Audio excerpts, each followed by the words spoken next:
Hi, I'm author and speaker Robin Mead. This video is Hope, Healing, and Perseverance Part 3, Planting Grass, Trees, and Shrubs. This is a reflection of chapters 9 through 11 in my book, Fierce Wholeness. All the videos are on my YouTube channel. Please check them out and like and follow me on social media. Emotional healing contains several processes. So in the part 2 video, I talked about understanding your identity, understanding, knowing who you are, knowing who God is, and knowing who you are in God's eyes. And in this video, I'm going to talk about planting that needs to happen to anchor the ground of your identity from being eroded away again. So planting is a lot of work. You can do it with just you and God. I did for a while. I think everybody goes through a season of that. But planting with a support group is more effective. So hopefully you're in a position where you have a good support group, either people at church or close friends or family or some of all three, who are free to tell you the truth. These people should be people who love you no matter what and want to see you grow. So let's talk about planting grass. To combat erosion. Erosion is a theme in my book, Fierce Wholeness.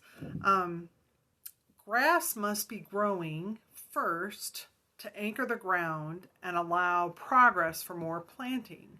So emotionally, this anchoring grows in strength where simple boundaries are set. And these boundaries could just be saying no, or no thank you, or let me think about it, to situations where you are either not prepared or you're not comfortable. These are powerful steps in anchoring your personhood. And so to take these steps, think them through. Think these boundaries through, plan them out, pray about them, ask God for wisdom, hold up your choices against what the Bible has to say about relationships, and have your support group praying for you. And as much as possible, choose ahead of time what healthy interactions should look like for you, what you will allow and not allow. Now, in this process, you'll probably make the people who are likely to violate your boundaries upset. You may be called unfair, unchristian, unkind, or not a good person, angry, and some of the reactions may be threats or anger toward you, that response to your boundaries. And some of this you might anticipate ahead of time while you're thinking your boundary steps through. Just be prepared. You may need to withdraw from relationship for these people for a time, so that things can work out. So you'll make mistakes with boundary setting too. That is for sure. Everybody does. You might make a boundary too strict or not enforce it, and that's totally okay. So allow yourself to make mistakes. Process them, spend time understanding your motivations and your emotional triggers. Apologize where necessary. So boundaries are used to allow you to become stronger and heal, not as a weapon to use against people. So if you have feelings of, well, I'm going to get them with this boundary, I'm going to show them, then reconsider why you're setting the boundary this way. Spend time in prayer to examine yourself, and introspection is so important. And talk to your support group about this boundary and your feelings so that you can work these things out. Let me give you an example of this that's not in my book.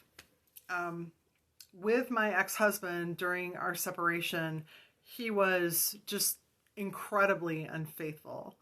And like, I never saw that kind of action when we were married. So I was like, and I was so angry at the level of betrayal. And while setting boundaries with him, I lost it a couple times. I totally lost it.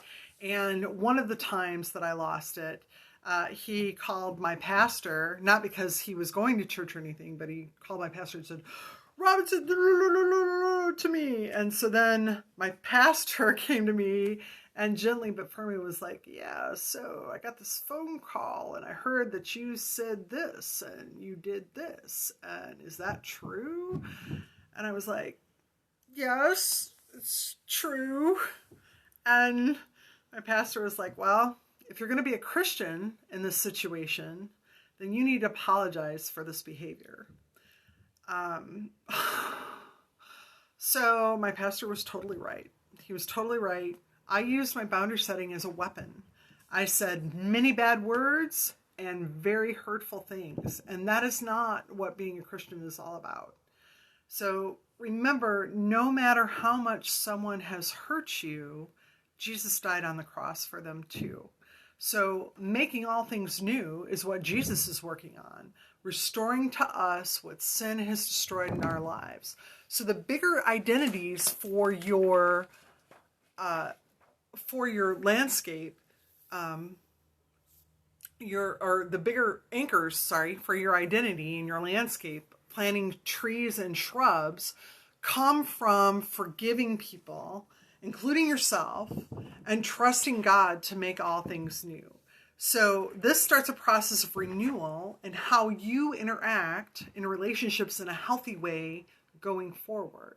So I wish I could tell you that I only lost my temper, once with my ex, but I can't.